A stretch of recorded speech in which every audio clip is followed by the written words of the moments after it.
जय हिंद, हर हर महादेव, अखंड भारत हिंदू राष्ट्र। देखिए, आज 14 अगस्त है।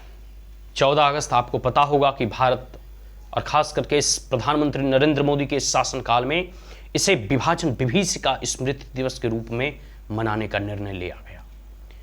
विभाजन से आप समझ सकते होंगे बंटवारा, और जब बंटवारे की बात आती है तो इस राष्ट्र का, अगर आप महाभारत जब आप धर्म ग्रंथ का अध्ययन करते हैं तो आप पाएंगे कि जो केकई प्रदेश था, जहां से गंधारी थी, गंधार नगर, या फिर जहां से आंभिक राजा, या जहां से सिंध और पोरस थे, जो अभी वर्तमान का अफगानिस्तान, जो कभी तक्षशिला विश्वविद्यालय जहां हुआ करता था, अफगानिस्तान, पाकिस्तान, बांग्लादेश, तिब्बत, नेपाल, भूटान, ये सब सारे भारत के अविभाज्य अंग हुआ करते थे। लेकिन जैसे जैसे समय बदलते गया, जैसे जैसे चीजें परिवर्तित होती गई, भारत कई खंडों में विभक्त होने लगा, कई खंडों में बंटने लगा, और ये पूरे षड्यंत्र के साथ भारत को कई खंडों में विभाजित करने का प्रयास कुछ कालनेमियों के द्वारा, कुछ देशद्रोहियों के द्वारा और कुछ राजनीति की लोलुपता में इस मातृभूमि का खंड खंड कर दिया। हम बात करेंगे 1947 के विभाजन के बारे में। आपको पता नहीं होगा कि इस देश की स्वतंत्रता के लिए अनगिनत स्वतंत्रता सेनानियों ने अपने प्राणों की आहुति दे दी। अनगिनत लोगों ने फांसी के फंदे पर झूले, अनगिनत लोगों ने अपने सीनों पर गोलियां खाई हैं, तब जाकर यह राष्ट्र स्वतंत्र हुआ। लेकिन मुस्लिम लीग के नेता मोहम्मद अली जिन्नाह और कांग्रेस के नेता नेहरू, इन दोनों की राजनीतिक महत्वाकांक्षा ने देश को कई खंडों में विभाजित कर दिया।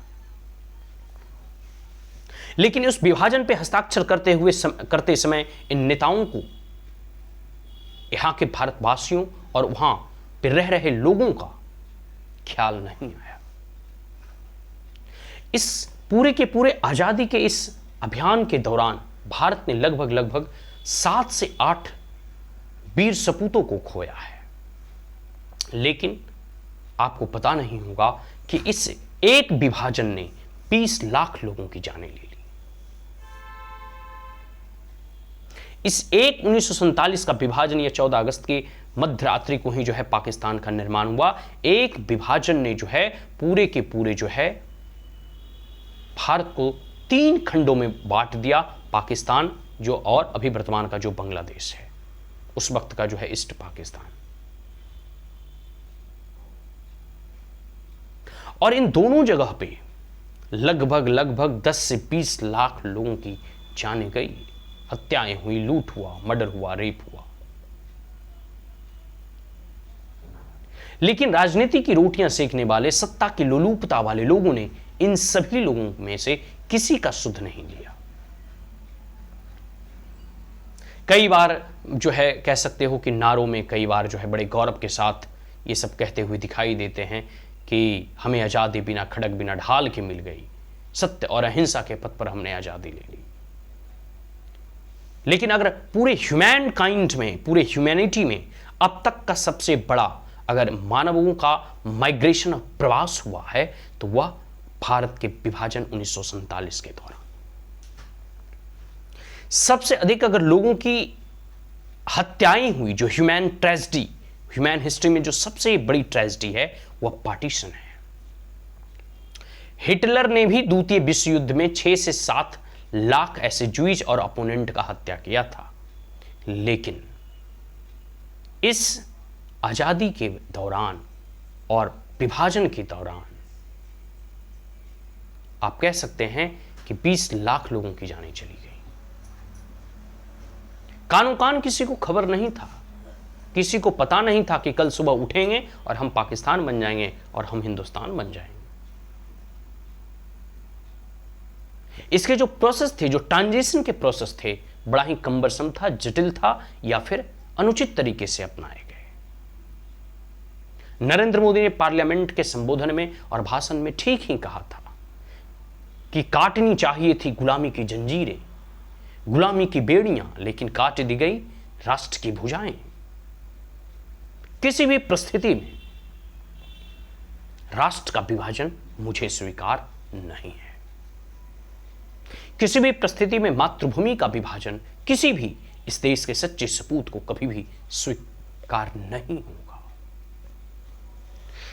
चलिए कुछ और चीजों के बारे में, कुछ और बिंदुओं के बारे में बात करते हैं। हमने गंधार के कई प्रदेश, सिंध और पूरा का पूरा बांग्लादेश, सुंदरबन डेल्टा सभी भारत के अविभाज्य अंग थे, लेकिन दुर्भाग्य देखिए कि अभी यह एक अलग राष्ट्र के रूप में परिणत हो चुके हैं। तो इसमें से कई सारी ऐसी चीजें हैं, जैसे जनरेशन आफ्टर जनरेशन इस पार्टीशन में कि दंश जो लोगों ने झेला है, खास करके पंजाब और वेस्ट बंगाल।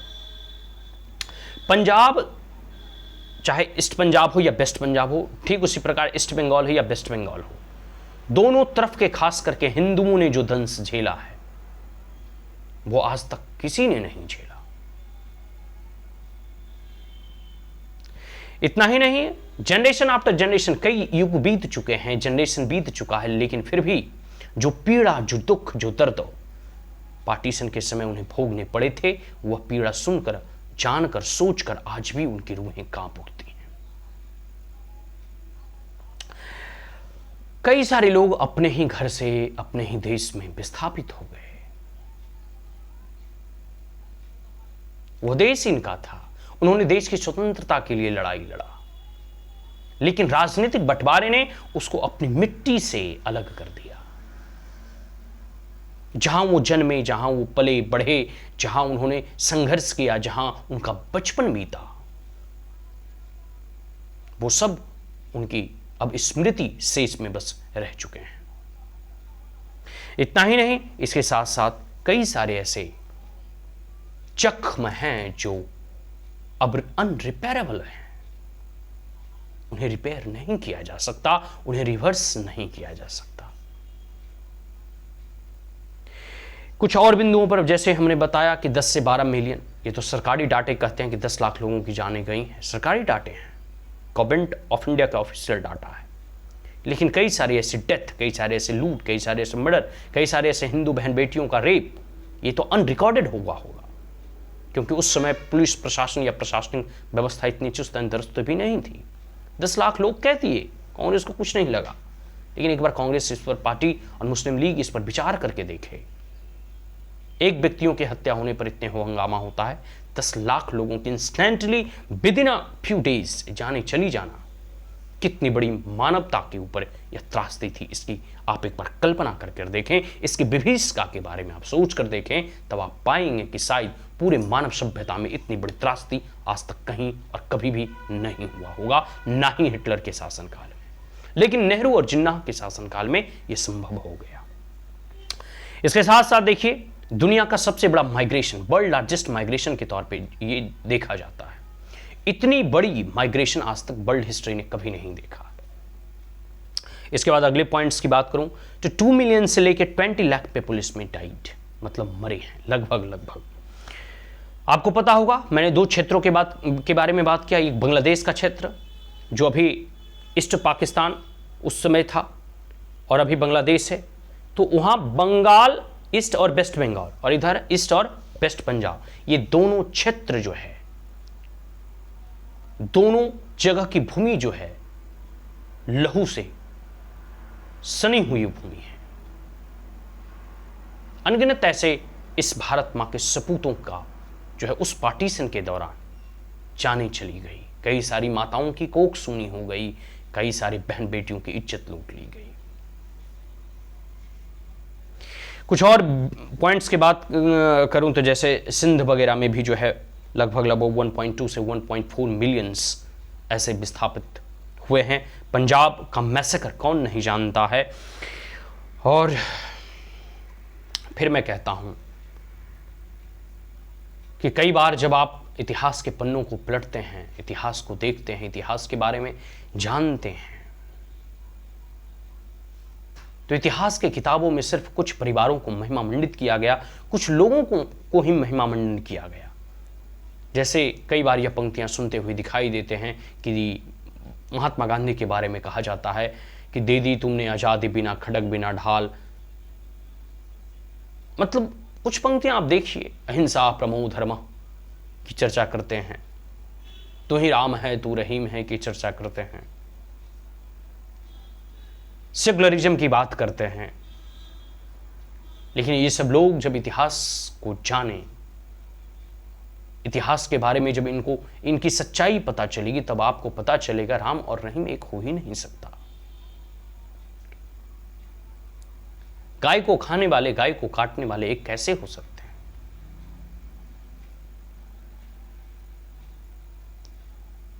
जो गौ को माता समझता है और दूसरा गाय के मांस को खाता है, दोनों की नेचर अलग है। लेकिन सबसे बड़ा प्रश्न यह है कि इस राष्ट्र का विभाजन धर्म के आधार पर हुआ, फिर भी वही मुसीबतें आज लव जिहाद, लैंड जिहाद या अनगिनत ऐसे जिहाद के रूप में हमारे सर के ऊपर मंडरा रहा है।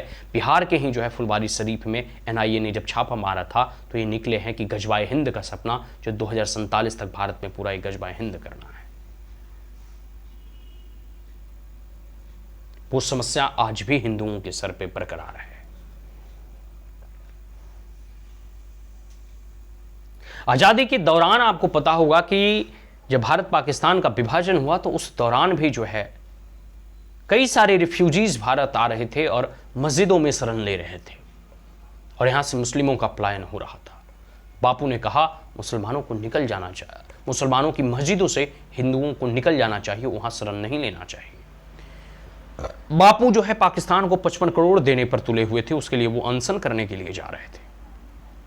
लेकिन हिंदू बहन बेटियों से कटी हुई ट्रेनें जब पाकिस्तान से भारत उपहार स्वरूप भेंट किए जाते थे, वह बापू को नहीं दिखा, वह नेहरू को नहीं दिखा। ट्रेन की ट्रेन लाशों से भरी होती थी, ड्राइवर को छोड़कर सबको काट दिए जाते थे। इस प्रकार की विभत्स घटनाएं पार्टीशन के समय हुआ था। एक एक लोगों को एक एक धर्म के आधार पर आइडेंटिफाई करके जो है उनकी हत्याएं की जाती थी। बड़ी सरलता के साथ कह देते हैं बिना खड़क बिना ढाल हमें आजादी मिल गई।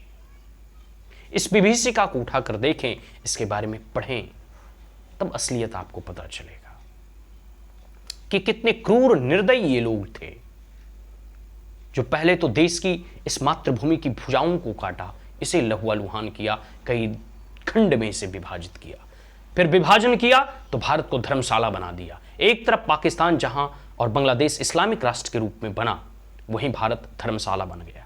जिसको यहां रहना है यहां रहे, जिसको पाकिस्तान चले जाना है पाकिस्तान चले जाओ। आज डाटा उठाकर देखो, आजादी के बाद पाकिस्तान में, जो भी वर्तमान का पाकिस्तान है, उस वहां पे 20% हिंदू थे, जो भी घटकर मात्र 2% हो गए। आजादी के दौरान बांग्लादेश में 30% हिंदू थे, जो अभी घटकर मात्र 7 से 8% हो गए। वहां दोनों जगह, चाहे बांग्लादेश हो या पाकिस्तान हो, हिंदुओं की आबादी दिन प्रतिदिन घटते जा रही हैं। आज भी वहां की बहन बेटियां सुरक्षित नहीं हैं। और भारत में इस्लामिक लोगों की जनसंख्या बढ़ रही है, यहां पॉपुलेशन एक्सप्लोजन हो रहा है, जनसंख्या विस्फोट हो रहा है। अवैध रोहिंग्याज और घुसपैठिया जो बांग्लादेशीज हैं वो भारत में आकर शरण ले रहे हैं। वोटर लिस्ट वगैरह में, इनरोलमेंट में भी, जिससे किशनगंज वगैरह में जो है जांच में पता चला है। इन सब सारी चीजों को जानें। यह देश के ऊपर आने वाले समय में एक बहुत बड़ा खतरा है, जनसंख्या विस्फोट। भारत को सजग रहना होगा, लेकिन भारत के हिंदुओं कह सकते हो, आज तक देखो इस दुनिया में जितनी भी सभ्यताएं थी लगभग खत्म हो चुकी है, और उसी कगार और उसी लाइन पर यह हिंदू सभ्यता और एक प्रकार से सनातन संस्कृति भी खड़ी होती हुई दिखाई दे रही है। यह वास्तविक है, यह सच है। जो कहते हैं ना कि एक प्रकार से सदियों से जो है पूरे के पूरे जमाना हमारा दुश्मन रहा है, लेकिन फिर भी हमारी हस्तियां मिटती नहीं। अरे मिट गए हो, अफगानिस्तान से मिट गए, गंधार से मिट गए, सिंध से मिट गए, बलूचिस्तान से मिट गए, बांग्लादेश से मिट गए। कई जगह तो हिंदू खत्म हो चुके हैं, विलुप्त हो चुके हैं। कहां कहते हो जम्मू कश्मीर से तुम्हें भगा दिया गया और कहते हो कि हमारी हस्तियां मिटती नहीं है। वास्तविकता तो यह है कि दिन प्रतिदिन हिंदू सुप्त अवस्था में इसके अंदर जो शत्रुहंता का जो बोध होना चाहिए वो विलुप्त हो चुका है। और बाहर के लोग आते हैं, फूट डालो और शासन करके शासन करते हैं। विभाजन करके चले जाते हैं। और हम बार बार इस चीज को कह रहे हैं, हिंदू जब तक नहीं जागेगा जब तक वो इजराइल या ज्यूइश की स्थिति में ना पहुंच जाएगा। आप इस बात को मानकर चलिए। आज भी कांग्रेस के बाद मोदी की सरकार है, हम मोदी को सपोर्ट करते हैं, बीजेपी को सपोर्ट करते हैं, लेकिन कई मायनों में आप उठाकर देखो तो ना ही अभी तक यूनिफॉर्म सिविल कोड आए हैं, ना ही लव जिहाद के अगेंस्ट कानून बने हैं, ना ही लैंड जिहाद के अगेंस्ट कानून बने हैं, ना ही पॉपुलेशन जिहाद के अगेंस्ट कानून बने हैं। और उन्हें जो है फ्री राशन डिस्ट्रीब्यूट किए जा रहे हैं, फ्री गैस सिलेंडर और फ्री जो है कई सारी योजनाओं का उन्हें लाभ दिया जा रहा है। कुछ चीजें बदली हैं, इतिहास की किताबें बदली जा रही हैं, बहुत सारी ऐसी नीतियां हैं, गवर्नेंस जो है नरेंद्र मोदी का वो बहुत ही अच्छा है, उच्च श्रेणी का है, लेकिन हिंदुओं के लिए जो काम होने चाहिए थे वो नहीं हो रहा है। इस राष्ट्र को जो हिंदू राष्ट्र बनाना चाहिए था वो काम नहीं हो रहा है। हिंदुओं के लिए कोई भी राष्ट्र बचा नहीं है। ये जो धर्मनिरपेक्षता का कैंसर है, यह जो सेकुलरिज्म का कीड़ा है, यह हिंदुत्व को खत्म कर देगा। इस कैंसर से भारत को बचना होगा। और एक बात याद रखिए, भारत में ही सिर्फ हिंदू सुरक्षित है। भारत के लिए अन्य और कोई देश नहीं है, हिंदुओं के लिए और अन्य कोई देश नहीं है। तो अपनी आइडेंटिटी, अपनी सिविलाइजेशन, अपने अस्तित्व और अपने सिविलाइजेशन को हिंदू बचा भी क्या कहां पाए। आपकी पूरी की पूरी सिंधु घाटी सभ्यता पाकिस्तान में चली गई। आपके सिंध जिससे हिंद बना है, हिंदू टर्म आए हैं, हिंदू का नाम जिक्र है, वो पाकिस्तान में चला गया। वह पुरुष के राज्य सिंधु, तक्षशिला जैसे विश्वविद्यालय कभी जो है हुआ करते थे, वो आज अफगानिस्तान में चला गया। जो शेष भारत, ना आपके पास गंगा पूर्ण बहती है, ना यमुनापुर, ना आपके पास ब्रह्मपुत्र पूरी बहती है, ना आपके पास जो है इंडस और सिंधु पूर्ण रूप से बहती है। सुंदरबन डेल्टा आधा से अधिक चला गया। लेकिन फिर भी हिंदू सुप्त अवस्था में पड़े हुए हैं, इनकी चेतना मर चुकी है। स्पष्ट शब्दों में कहें तो ये भारत विभाजन की विभाषिका से भी सबक नहीं लिए। अभी भी लगता है कि गंगा जमुनी तहजीब इन्हें बचा लेगी। अरे जाकर देखो, एकमात्र ऐसा राज्य है जम्मू कश्मीर जहां इस्लामिक लोग जो हैं मेजोरिटी में हैं। वहां से कश्मीरी हिंदू पंडितों को भगा दिया गया। आप सच्चाई से इतने उदाहरणों के बावजूद भी जो है जागरूक नहीं हुए तो आप मान कर चलिए कि भले ही आपका अंत 100-200 साल या 500 साल में हो, लेकिन अंत नजदीक है। अगर जो है इसको रिवर्स नहीं किया गया, जिस प्रकार से लव जिहाद के तहत, लैंड जिहाद के तहत, पॉपुलेशन जिहाद के तहत भारत में अंदर बैठकर ही कुठाराघात किए जा रहे हैं, अगर इसको रिवर्स नहीं किया गया, इसे काउंटर नहीं किया गया, तो भारत में हिंदू विलुप्त हो जाएंगे। जिस प्रकार से पूरी दुनिया में ज्यूइश खत्म हो गए ना, फिर जो है उन्होंने इजराइल स्टेट का निर्माण किया, तो आज पूरी दुनिया से संघर्ष करते हुए दिखाई दे रहे हैं। ठीक उसी प्रकार बांग्लादेश और पाकिस्तान से भी हिंदू विलुप्त और खत्म हो चुके हैं। जम्मू कश्मीर से खत्म हो चुके हैं, थोड़े बहुत जम्मू में बचे हुए हैं। कई सारे ऐसे डिस्ट्रिक्ट्स हैं जहां पे हमने डेमोग्राफी को परिवर्तित होते देखा है। एक एक डिस्ट्रिक्ट, एक एक ब्लॉक ग्रेजुअली जो है आपके कब्जे से निकलता जा रहा है। सचेत रहें, यह भारत ने कई दंश को झेला है, कई विभीषिकाओं को देखा है। आगे ऐसी त्रासदी ना हो, आगे ऐसे हिंदू बहन बेटियों की इज्जत ना लूटा जाए, आगे पद्मनिया जौहर ना करे, आगे यह राष्ट्र को कई खंडों में ना विभाजित होना पड़े। इसके लिए आपको सचेत रहना होगा, जागरूक रहना होगा।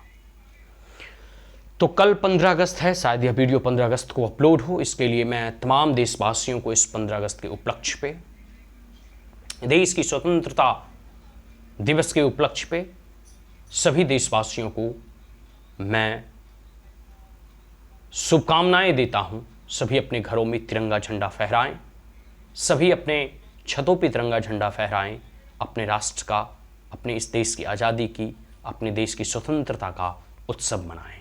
जय हिंद, हर हर महादेव।